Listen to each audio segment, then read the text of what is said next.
Assalamualaikum warahmatullahi wabarakatuh. Salam Om Swastiastu, Namo Buddhaya, Salam Kebajikan. Yang saya hormati Bu Indah Pangestu selaku dosen mata kuliah Hukum dan HAM. Perkenalkan, saya Puji Aulia, saya dari kelas 1A1 Fakultas Hukum Universitas Bhayangkara, Jakarta Raya. Di sini saya akan menjelaskan hasil pemahaman saya pada materi pertanggungjawaban negara melalui metode e-learning by teaching ini. Baik teman-teman, sekarang kita akan memasuki materi pertanggungjawaban negara. Tanggung jawab negara.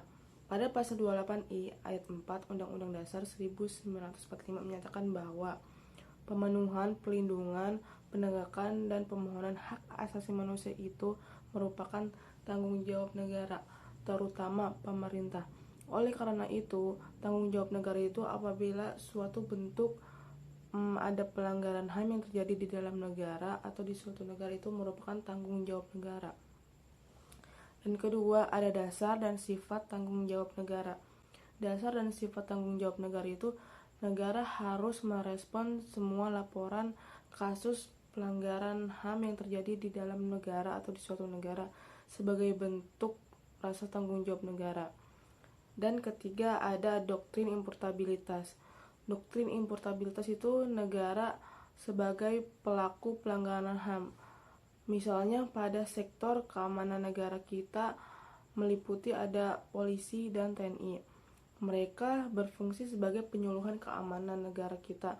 Apabila ada pelaporan terkait pelanggaran HAM yang terjadi di dalam negara dan mereka tidak merespon dengan baik atau malah melalaikan laporan itu, maka mereka dianggap gagal dan tidak berfungsi dalam pertanggungjawaban negara itu.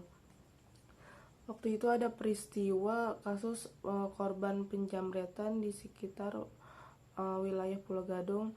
Korban tersebut perempuan dan melapor ke polsek terdekat, itu Polsek Pulau Gadung. Korban itu menceritakan peristiwa yang terjadi yang dialaminya, dan korban itu kecewa karena atas laporan tersebut tidak direspon dengan baik oleh aparat tersebut, malah menyalahkan si korban karena atas kelalaian si korban. Maka dapat disimpulkan aparat tersebut tidak berfungsi dalam pertanggungjawaban yang mereka punya. Dan ketiga, ada prinsip tanggung jawab negara terhadap HAM. Prinsip tanggung jawab negara terhadap HAM itu, tanggung jawab negara itu tidak hanya bisa mengelola negaranya aja, tetapi negara tuh juga berfungsi sebagai melindungi orang-orang yang ada di dalam negaranya tersebut. Sekian pemahaman pada materi pertanggungjawaban negara dari saya. Kurang lebihnya mohon maaf. Wabillahi taufiq wal hidayah. Wassalamualaikum warahmatullahi wabarakatuh.